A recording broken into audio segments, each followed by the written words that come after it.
nous arrivons à notre dernière présentation de la journée. Nous sommes très heureux d'accueillir le professeur Rose Lurkin, qui est professeur à University College de Londres. Elle est aussi présidente de la Société internationale pour l'intelligence artificielle dans l'éducation et cofondatrice de l'Institut pour l'éthique dans l'éducation. Et elle s'intéresse à la fois à la science de l'enseignement et aux techniques de l'intelligence artificielle, et elle nous donnera une présentation sur l'utilisation de l'intelligence artificielle pour montrer aux étudiants et aux professeurs les progrès accomplis dans différents domaines. Merci. Merci. Et merci de m'avoir invité. Est-ce que vous m'entendez? Oui, tout à fait. Parfait. Donc, je vais juste partager mon écran, si ça vous convient. Juste pour vous rappeler, vous avez l'interprétation simultanée vers le français. Est-ce que ça fonctionne, dit Madame Lukin. Oui, dit Monsieur Dehn. Parfait. Et vous voyez une diapo, une seule diapo. Oui, tout à fait, dit Monsieur Dehn. Parfait. Merci beaucoup, dit Madame Lukin. Et merci de m'avoir invité à parler aujourd'hui. J'ai lu votre programme avec grand intérêt. Malheureusement, je n'ai pas pu vous suivre pour toute la journée, mais j'ai entendu les dernières présentations qui sont tout à fait passionnantes.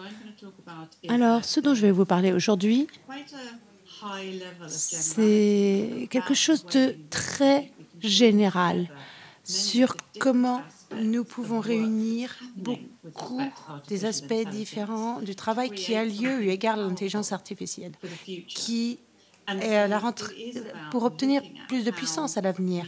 C'est un peu comment on peut utiliser l'intelligence artificielle pour mieux comprendre l'intelligence humaine. Mais pour ce faire, et pour voir comment on peut utiliser l'intelligence artificielle pour voir les progrès intellectuels, socio-émotionnels des étudiants individuels, il faut voir l'ensemble, les différents aspects de l'intelligence artificielle. Alors, je sais que vous avez parlé de l'intelligence artificielle toute la journée. Je voudrais juste vous dire ce que c'est exactement que l'intelligence artificielle pour moi. Alors, moi, j'utilise la définition la plus basique de l'intelligence artificielle. Une technologie qui est capable d'action et de comportement qui exige l'intelligence quand elles sont effectuées par des êtres humains. Mais quand on voit la présentation de Stéphanie, celle qu'on a eue juste avant, c'est vraiment très intéressant de voir les différentes perceptions des comportements intelligents. C'est une question très complexe de définir ce que c'est que l'intelligence artificielle, bien entendu. Et en fait, l'intelligence artificielle qu'utilisent beaucoup de gens est très cachée. C'est tout à fait ce que disait Stéphanie. Alors, par exemple, envoyer un texto, mais par la parole, Siri, ou tout ce qui a à voir avec la smart home. Mais les appareils dont parlait Stéphanie. Donc, l'intelligence artificielle est partout. Alors, pour moi, une des manières essentielles dont on doit aborder l'intelligence artificielle, tout particulièrement dans le domaine de l'éducation, c'est reconnaître que nous en sommes à un point où l'intelligence artificielle transforme la manière dont nous travaillons et amène des innovations extraordinaires parce qu'il y a cette tempête qui s'annonce, cette conjonction plutôt de faisceaux qui entraînent une situation unique. Les données obtenues souvent de manière passive par l'observation et parfois suite à une recherche ciblée, des outils d'intelligence artificielle très sophistiqués qu'on peut tout simplement acheter pour analyser des données avec un algorithme très sophistiqué. Alors, des algorithmes de deep learning très sophistiqués. Et on a la mémoire des ordinateurs et on a la puissance de calcul et la mémoire suffisante pour faire des choses très compliquées avec des algorithmes très simples. Quand je faisais mes études il y a quelque temps, si nous voulions faire fonctionner un programme de taille, il fallait toute la nuit, qui fonctionne toute la nuit. Maintenant, mon smartphone est plus puissant que les ordinateurs de l'époque. Alors, il y a bien des avancées qui font que la situation est ce qu'elle est. Ce sont des éléments clés. Alors, pour commencer, comment utiliser l'intelligence artificielle le mieux possible? Il y a des choses qui sont liées au processus d'apprentissage. Au-delà de tout ce qu'on a pu voir pour l'heure, il faut penser à la manière dont l'intelligence artificielle a un impact sur l'éducation. Alors, c'est tout à fait en écho avec ce que vous avez dit aujourd'hui. Il y a des manières d'utiliser l'intelligence artificielle dans le domaine de l'éducation. C'est vrai, très important également d'éduquer sur l'intelligence artificielle, ça c'est essentiel. Mais beaucoup de vos discussions ont parlé de tout cela. Mais que doit-on faire pour les enseignants pour bien utiliser l'intelligence artificielle? Et comment faire pour que les élèves, quand ils quittent le système éducatif, apprendront tout du long de leur vie, qui seront excellents dans leur futur monde du travail et seront préparés à un monde turbulent qui change vite et très dynamique. Il y a beaucoup de choses à envisager. Et ces trois types d'impact ne sont pas exclusifs, mutuellement exclusifs. Ils sont interconnectés. Quand on pense à l'intelligence artificielle et la manière dont on souhaiterait s'en servir comme levier dans l'éducation et la formation, il faut penser à la connectivité. Il faut le voir comme un écosystème et pas comme un silo. Et pour répéter un peu, pour faire écho à Stéphanie, il faut penser à intégrer toutes les parties prenantes dans le processus de la conception de l'intelligence artificielle pour voir comment l'intelligence artificielle est développée et appliquée si on veut avoir ce qu'on peut avoir de ça. Alors ça, c'est pour résumer. Il y a plusieurs catégories. Il y a tellement de manières d'utiliser l'intelligence artificielle pour soutenir l'apprentissage et l'enseignement. Et n'oublions pas les fonctionnalités de l'intelligence artificielle qui sont impliquées. L'intelligence artificielle peut être adaptée aux besoins individuels. Et il y aura peut-être des technologies similaires. Prenez Alelo aux États-Unis. Vous avez votre moteur de recherche, vous avez une conversation avec un avatar pour enseigner l'anglais, par exemple. On papote avec l'avatar et l'avatar étudie les rythmes, les contenus, modifie les contenus de la conversation selon le niveau de l'apprenant. C'est parce l'intelligence artificielle a déjà interagi avec des milliers d'autres apprenants. Mais ce n'est pas juste de l'interactivité. On a des systèmes comme celui-ci, MacPy, qu'on utilise dans la formation, ou Filtered plutôt. Alors, c'est des formations sur le développement personnel, une belle interface de chat, un chatbot, l'intelligence artificielle est bien présente. Alors, moi, je dis ce qui m'intéresse, je pose quelques questions, on me donne des résultats qui sont adaptés à mes besoins. Il y a également la manière dont l'intelligence artificielle a un impact sur l'environnement dans lequel évolue un apprenant. Voici donc un exemple de Oya Labs. Ce capteur, qui a une forme de nuage, reste à la maison, dans la chambre de l'enfant, par exemple, et évalue les sons et analyse les sons produits par l'enfant, les membres de la famille et les amis, et donne des conseils ensuite aux parents pour les aider à soutenir, à aider leur enfant à apprendre le langage. Ça, c'est les choses qu'on est en train de créer. Et quand on pense au fait que l'intelligence artificielle peut capter et s'adapter. Alors, Simsai en Californie, par exemple, c'est un conseiller étudiant de l'université. Voilà l'avatar sur la chaise. Et de l'autre côté, on voit l'élève qui interagit avec l'avatar.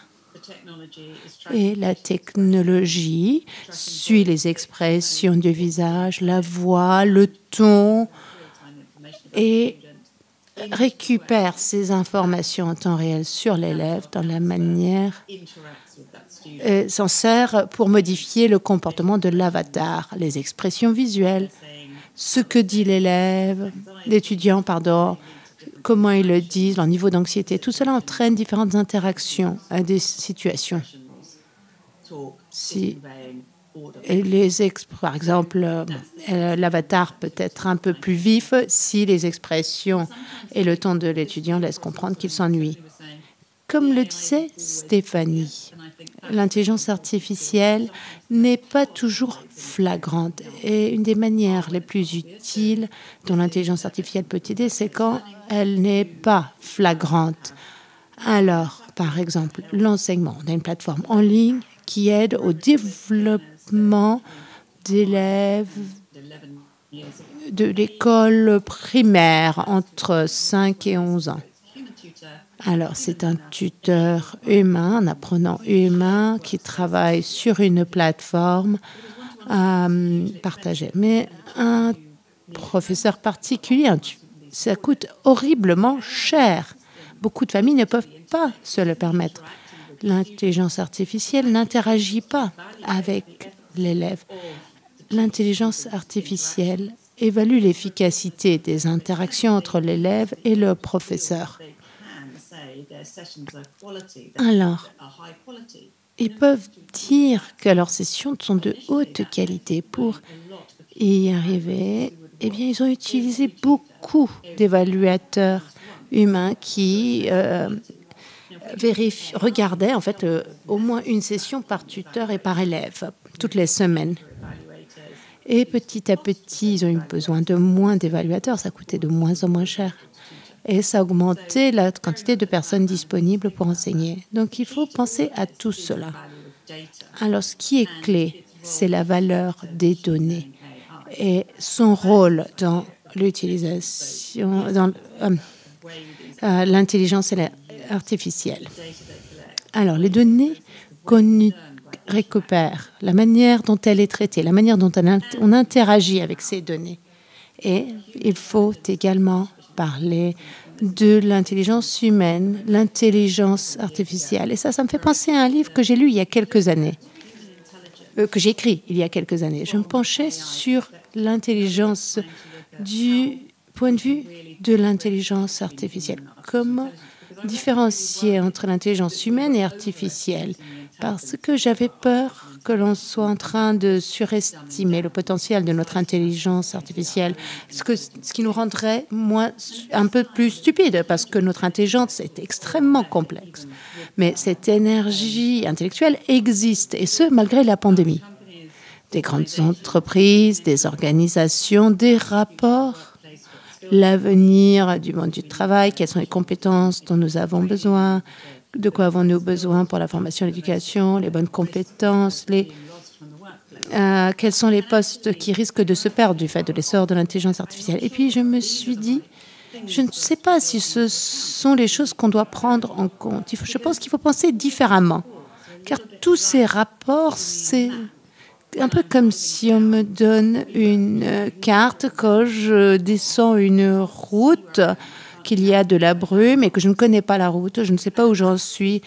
Et la carte est un outil utile, certes, mais qui a des limitations. Mais en fait, ce qui est important, c'est que ma voiture fonctionne, les phares fonctionnent, les brins également. Il y a un conducteur qui n'est pas alcoolisé. Mes yeux fonctionnent, j'entends bien, je ne suis pas distraite. Toutes ces choses sont bien plus utiles quand on commence à penser à un avenir que l'on peut prévoir. Tout ça me fait penser à quel est l'équivalent de cette voiture solide et fiable et ce conducteur solide et fiable quand on pense à l'humanité et son intelligence. Alors, je pense en fait aux éléments de l'intelligence humaine. c'est pas l'intelligence ne se développe pas comme un jardin, par exemple, mais il y a plusieurs éléments à l'intelligence. Lesquels de ces domaines sont accessibles à l'intelligence artificielle? Qu'en est-il du lien entre l'intelligence humaine et l'intelligence artificielle? Alors, on a l'intelligence scolaire interdisciplinaire, c'est ça l'école. Alors, je parle en fait de la compréhension de ce que c'est que la connaissance, d'où vient la connaissance, comment faire descendre, qu'est-ce que c'est l'intelligence sociale, l'intelligence métacognitive, comprendre, réguler notre pensée, l'intelligence métasubjective, ça va au-delà de l'intelligence émotionnelle. Apprécier notre propre intelligence émotionnelle qui se développe. L'intelligence métacontextuelle, maintenant, c'est quelque chose que nous avons tendance à sous-estimer. À l'époque où nous pouvions voyager, moi je sais qu'on pouvait prendre, je l'ai fait moi-même, on pouvait prendre un avion, trouver, atterrir où on était, et se rendre où on voulait sans trop de problèmes. Parfois, il y avait des petits problèmes sur la route, mais on pouvait tout gérer. L'intelligence artificielle ne peut pas faire tout ça. C'est loin de tout ça. Quand on pense à conduire, c'est juste la question de conduire. Ce n'est pas toutes les autres choses que l'on fait quand on interagit dans tous ces contextes différents. Et maintenant, quand on pense à notre perception d'efficacité personnelle, qui exige tous ces éléments de notre intelligence. Et quand on pense à ce que peut faire l'intelligence artificielle, on se concentre surtout sur cette intelligence scolaire, interdisciplinaire. Quand on pense à d'où vient la connaissance, les données, les preuves, etc., la connaissance, métaconnaissance, mais tout ce qui exige cette capacité à réfléchir sur soi-même. L'intelligence artificielle, pour ce faire, n'existe pas encore. Aucune intelligence artificielle ne peut le faire. Il faudrait reprendre une intelligence artificielle à l'ancienne et c'est très limité. Et cependant, ce que nous apporte l'intelligence artificielle, c'est la capacité à améliorer notre propre méta-intelligence en utilisant la capacité de l'intelligence artificielle à analyser des tonnes de données très complexes qui vont nous montrer un peu ce qui se passe, quels sont les processus qui sont en train de se mettre en place au fur et à mesure que nous devenons plus intelligents et que nous apprenons. Revenons à l'intelligence artificielle. Alors, revenons à cette manière interconnectée à laquelle il faut penser à l'intelligence artificielle. Alors, quand on pense à éduquer les gens sur l'intelligence artificielle, au fil des années, je me suis inquiétée de plus en plus. Pour la plupart des gens, la compréhension de l'intelligence artificielle est très limitée, tout particulièrement dans l'éducation, dans la formation. Pourquoi saurait-on quelque chose sur l'intelligence artificielle? Alors, on a un processus en 7 étapes et on l'utilise avec des organisations pour les aider à penser de manière adaptée à l'intelligence artificielle, pour qu'ils puissent comprendre et comprendre les difficultés liées à l'utilisation de l'intelligence artificielle et pour qu'ils prennent des décisions plus sages quand il s'agit d'utiliser l'intelligence artificielle. Alors, les défis auxquels nous sommes confrontés de nos jours dans l'éducation, alors c'est très simplifié, je suis un peu à court de temps. Prenons les apprenants. On veut en savoir un peu plus sur comment l'apprentissage, l'éducation a changé pendant la pandémie. Alors, quelles sont les sources de données qui sont disponibles, surtout particulièrement les données multimodales? Comment mêler les données de comportement historique et les techniques d'apprentissage par massif pour profiler ces différentes manières d'apprendre? Parce que ça nous permettrait de penser à un niveau bien plus élevé au type d'interaction qui fonctionne le mieux avec certains types d'élèves. Alors, bien entendu, il y a des conséquences éthiques. Je vais y arriver. Mais si on pense à ces profilages, différentes séries de données en s'appuyant sur les différentes caractéristiques qu'on a tirées des différentes séries de données, on commence à voir comment mieux soutenir les gens au niveau institutionnel. Il s'agit de connecter ces différentes manières dont on envisage l'intelligence artificielle. Pour vous donner un exemple très détaillé, pour vous montrer un peu de quoi je parle, revenons donc à tous ces éléments qui s'unissent pour créer une situation unique. Quand on pense aux données éducatives dans le contexte le plus large, le téléphone, les objets connectés, entre autres.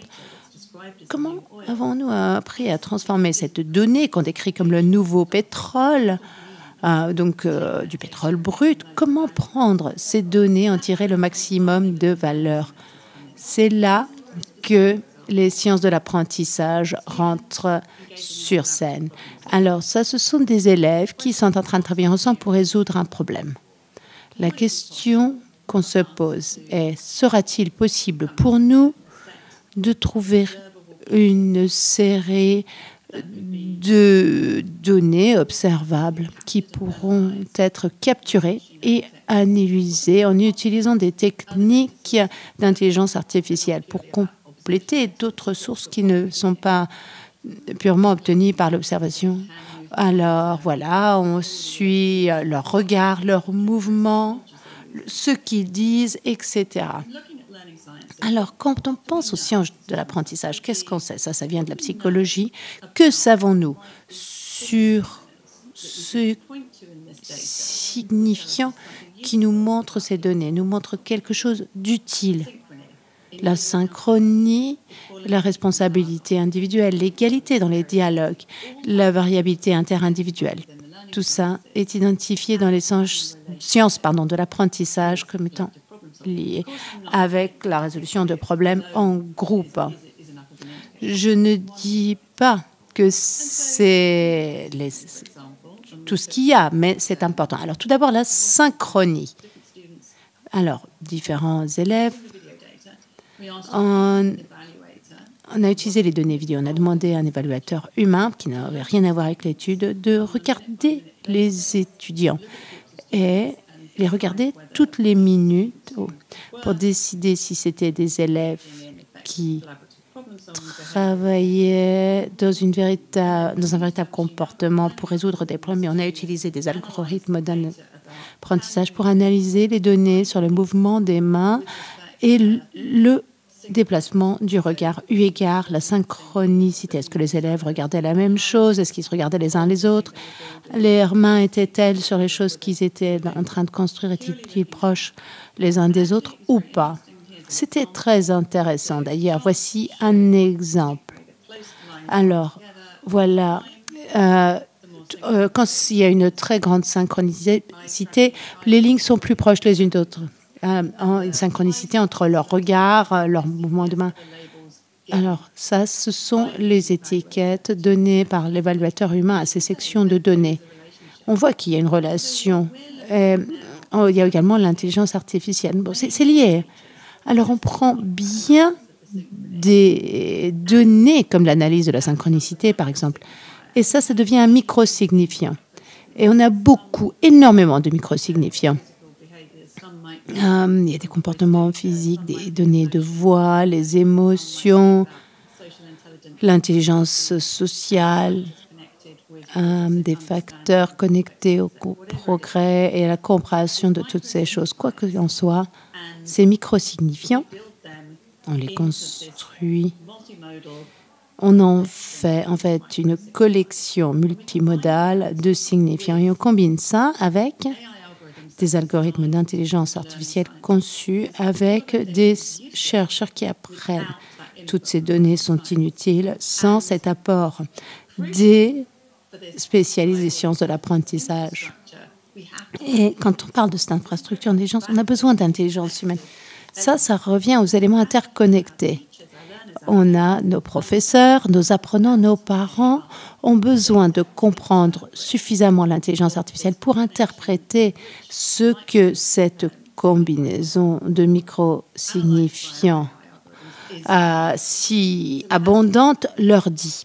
Alors, il faut leur dire, et c'est lié, tout est lié, mais il faut trouver le bon équilibre entre l'intelligence humaine et artificielle pour obtenir cette infrastructure de l'intelligence. Ça nous permet d'avoir des interactions qui sont plus puissantes. On voit comment nos élèves apprennent, ce qu'ils ressentent, ce qu'ils font. Et c'est une conversation entre un professeur et un enfant. Pas de techno du tout. L'infrastructure de l'intelligence donne à l'élève et au professeur des aperçus à travers les données qu'ils analysent. Ça peut être quelque chose qu'ils apprennent sur le téléphone ou tout seul en lisant un livre. Peu importe la nature de leur interaction. On essaye de voir quels sont ces micro-signifiants. Est-ce que tout fonctionne une fois? Mais voilà la question. Identifier, combiner les bonnes sciences, les bonnes données et trouver des micro-significateurs. Et comment on identifie ces données d'une manière qui les aide? Alors, je ne peux pas m'arrêter avant de parler de la question éthique. Monsieur Dehn, vous avez parlé plus de 25 minutes. Je vais m'arrêter très rapidement dans ce cas-là. C'est le dernier point de ma présentation, ne vous en faites pas. La question éthique est essentielle pour ça. Il y a beaucoup de questions éthiques auxquelles il faut répondre. C'est pour cela, d'ailleurs, que j'ai fondé l'Institut pour l'intelligence artificielle éthique. L'éducation est essentielle pour que les gens puissent en profiter en sécurité, parce qu'il n'y aura jamais suffisamment de réglementation. La réglementation n'est pas la panacée. C'est là que je voulais m'arrêter. J'espère vous avoir aidé. Ce sont des pensées à très haut pour voir comment on peut tirer le meilleur de l'intelligence artificielle avec un tout petit exemple sur un micro-signifiant. Alors, merci beaucoup de m'avoir donné la parole. Merci beaucoup, dit Monsieur Dehn. Cette présentation était très intéressante, très stimulante. Alors, maintenant, vous avez la parole pour poser vos questions. Pour les discussions générales, il y aura peut-être des questions des autres orateurs. Malheureusement, on ne voit pas le public sur ce Zoom, mais je peux voir s'il y a des questions. Pour l'instant, rien. Joël, vouliez-vous poser une question?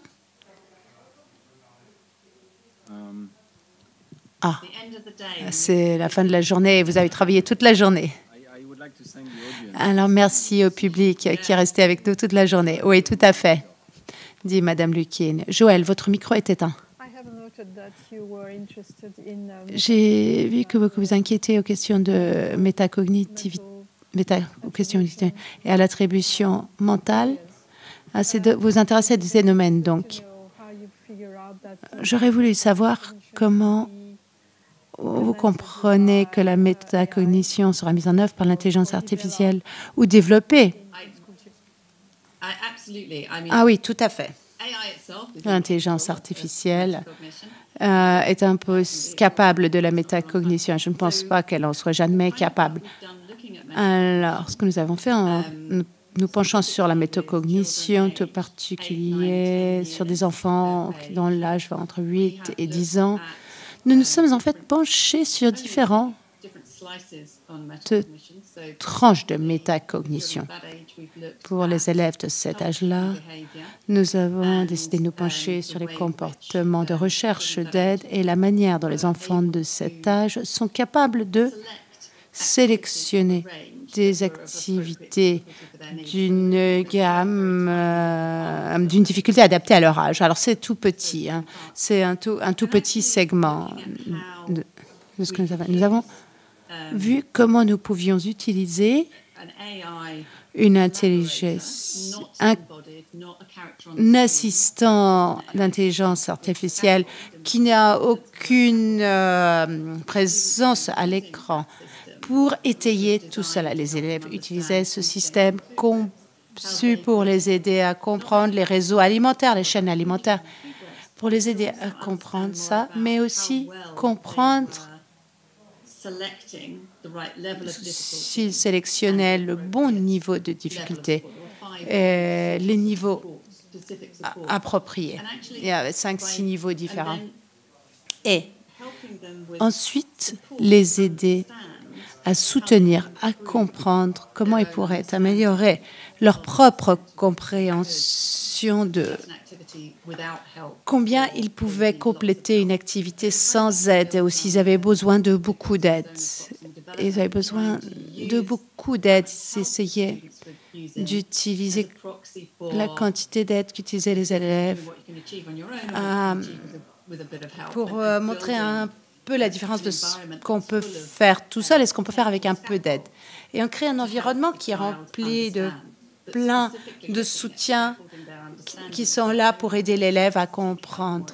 Mais c'est surtout pour aider les élèves à comprendre comment chercher de l'aide plus efficacement et choisir la tâche avec le niveau de difficulté le plus approprié. Juste là, une activité qui est juste un tout petit peu trop difficile pour eux. Et ensuite, ils cherchent de l'aide. Nous avons également utilisé le travail effectué par 2 étudiants en doctorat sur l'orientation des objectifs et dans quelle mesure les élèves se focalisent plus sur la maîtrise ou les objectifs et voir comment les outils pour les aider étaient employés pour les aider à atteindre leurs objectifs. Voilà ce qu'on a fait dans le domaine de la métacognition. Est-ce que j'espère vous avoir aidé? Oui, vous m'aidez tout à fait, merci. Alors, je crois qu'il y a une autre question. Vous avez en fait défilé assez vite sur certaines des diapos, mais je voulais vous demander ce qu'il en était de cette notion de microsignifiant.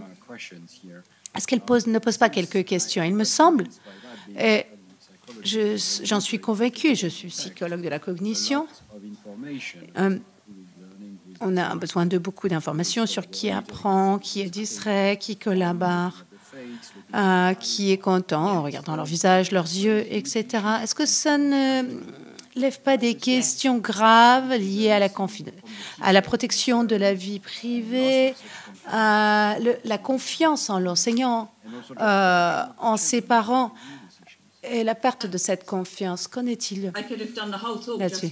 J'aurais pu vous parler que de ça et ça n'aurait pas 30 minutes n'auraient pas suffi. Je comprends les inquiétudes à ce sujet, mais je comprends parfaitement. En fait, ce qui est essentiel, c'est la transparence. La transparence, s'appuie sur la personne qui regarde ce qui est rendu transparent dans les données et l'intelligence artificielle, la capacité à le comprendre. Alors, j'ai passé très longtemps à écouter des gens qui me parlent de l'intelligence artificielle compréhensible. Comment la rendre compréhensible? Parce que ce n'est peut-être pas compréhensible pour la personne à qui on écoute. Beaucoup vous aident à comprendre suffisamment pour savoir comment interpréter ce que fait l'intelligence artificielle. Pourquoi on a besoin de leurs données? Comment leurs données sont utilisées? Personnellement, moi, je suis en faveur de cette idée que nos données personnelles nous appartiennent. Pour que ces données, pour bien savoir ce qui se passe, il faut qu'ils comprennent comment on utilise ces données. C'est tout. Pourquoi ces données sont-elles capturées? Sont-elles stockées? Quelque part, qui a accès aux données? Comment sont-elles traitées? Que puis-je faire pour apprendre de ces données? Et le niveau auquel l'être humain doit interagir avec l'intelligence artificielle et le niveau de prise de décision qu'on est prêt à donner à l'intelligence artificielle. Prenez 10 microsignifiants. Êtes-vous content que l'intelligence artificielle mette tous ces signifiants côte à côte ou un seul macrosignifiant? Est-ce que l'intelligence artificielle interprète et analyse ce macro-signifiant correctement? Mais où est la bonne interface entre l'être humain et l'intelligence artificielle? Ça, c'est une grande question éthique. Merci beaucoup. Nous avons une question du public. Qu'en est-il des applications mentor pour aider les élèves, les étudiants? Dans la communauté intelligence artificielle, j'ai vu plusieurs papiers qui se concentrent sur la question des mentors. Alors, c'est plus des cours particuliers que du mentorat. Il y a des systèmes pour les élèves à l'université, tout particulièrement. Un système qui s'appelle Andis, par exemple. Notre outil de recherche s'est penché. C'est un outil qui aide les enfants à faire leurs devoirs, mais c'est plus du tutorat que du mentorat. On a un projet, pas au niveau scolaire, au niveau de la formation professionnelle, pour aider à créer un outil de mentorat pour la formation au travail. Ce n'est pas tant le mentorat pour les devoirs. Je ne peux pas vous donner un exemple spécifique des devoirs et du mentorat, mais il y a des outils qui sont là pour aider les élèves à faire leurs devoirs. Je pense qu'il y a énormément de domaines passionnants. Oui, tout à fait. Pour aider les professeurs à corriger les devoirs, pour qu'ils aient plus de temps à dédier aux élèves. Alors, je crois que nous sommes un peu arrivés à la fin du temps imparti, mais nous sommes passés à la discussion générale. Alors, Josie, Joël, vous devriez peut-être poser quelques questions, ou vous poser des questions, c'est bien ça? Ou on peut juste dire que ça a été une très belle journée. J'ai une question peut-être pour tout le monde ou peut-être spécifiquement pour Rose. Dans la journée, nous avons vu des outils extrêmement simples qui ne méritent pas vraiment la qualification d'intelligence artificielle. Par exemple, Anki, Quizlet, qui sont des outils qui permettent de concevoir des quiz, des petites interros pour réviser comme des fiches de révision, ce qui est extrêmement efficace pour améliorer l'apprentissage, mais qui ne sont pas d'intelligence artificielle. Donc, ma question est, est-ce que nous avons vraiment besoin d'intelligence artificielle? Est-ce qu'il y a vraiment de grandes avancées qui accomplies grâce à l'intelligence artificielle? Eh bien, je crois que nous devons utiliser l'intelligence artificielle pour observer les micro-détails que, en tant qu'éducateur, nous ne voyons pas. J'ai commencé, moi, ma carrière comme enseignante il y a très, très longtemps. J'avais des élèves de 14 ans un peu difficiles. Je n'avais jamais étudié l'intelligence artificielle, je n'y connaissais rien. Et je me disais, mais j'aimerais vraiment savoir ce que ça veut dire, ceci. C'est pour ça que j'ai utilisé l'analogie de l'infrastructure. Il ne s'agit pas d'un outil d'intelligence artificielle par rapport à un autre, mais non, l'infrastructure d'intelligence artificielle qui observe les détails de façon à ce que nous, êtres humains, fassions notre part. Mais c'est vrai que la question à poser, c'est vraiment quel est le meilleur rôle pour l'intelligence artificielle, parce qu'il y en a beaucoup qui sont beaucoup mieux faites par les êtres humains. Quand vous parlez d'observer les enfants, je crois que les enseignants, les professeurs sont de loin, jusqu'à présent en tout cas, les meilleurs observateurs. Mais en même temps, est-ce que ça pourrait être utile pour leur libérer du temps? Nous avons beaucoup parlé aujourd'hui du système Montessori. Ça permet donc de libérer beaucoup de temps pour les professeurs qui peuvent regarder chaque enfant et ça les encourage en fait à le faire. Nous avons aussi parlé aussi de l'évaluation. Ça va aussi dans ce sens. Ça permet plus facilement d'évaluer où en est l'enfant actuellement. Et pour cela, l'intelligence artificielle peut aider. Exactement, pour aider. Ce qu'il faut dire en faveur de l'intelligence artificielle, c'est qu'elle est un moyen pour l'élève ou l'enfant d'utiliser son propre feedback interne ou un feedback non menaçant, de la machine sur sa performance. Et c'est vrai que les enfants doivent se confronter à des remarques des autres, des enseignants sur leurs capacités. Il y a des enseignants qui, parfois, vont leur coller une étiquette, il est lent, ou parfois ils ne tiennent pas compte de facteurs qui signifient que les écoliers peuvent avoir parfois plus de difficultés que d'autres. Donc, ce que je crois utile, c'est que grâce à l'intelligence artificielle, les enfants, les élèves reçoivent un feedback qui n'est pas menaçant, qu'ils peuvent internaliser comme mesure et sur lesquels ils peuvent s'appuyer pour acquérir davantage de confiance en eux sur le temps. Donc c'est une voie très prometteuse pour l'intelligence artificielle. C'est très important. C'est ce que je retirerais de la journée aujourd'hui. On n'est pas obligé d'avoir de l'intelligence artificielle très sophistiquée. Il y a 25 ans, nous avions conçu un jeu qui était adapté à la zone proximale de développement et les enfants l'adoraient parce qu'en fait, ils gagnaient à chaque fois. Ça leur présentait des items qui avaient le bon niveau de difficulté et ils gagnaient à chaque fois. Donc ce n'est pas très difficile. Je crois que ce n'est pas de l'intelligence artificielle très sophistiquée.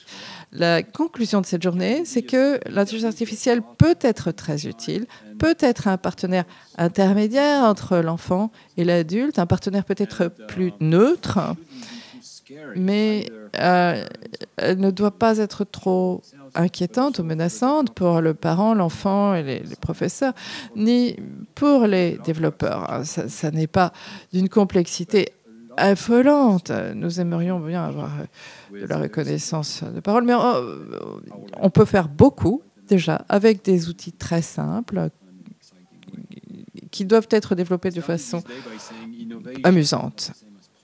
Je commençais cette journée en disant que l'innovation, ce n'est pas la même chose que le progrès.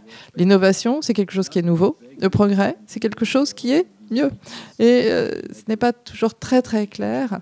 Il n'est pas évident que toutes ces idées soient vraiment utiles pour le monde de l'éducation. Donc, je crois que nous devons être particulièrement prudents, faire des tests, tester pour vérifier que ce qui est proposé apporte vraiment des résultats positifs pour les enfants. Je crois que ce sera mes dernières paroles, sauf si quelqu'un voudrait participer.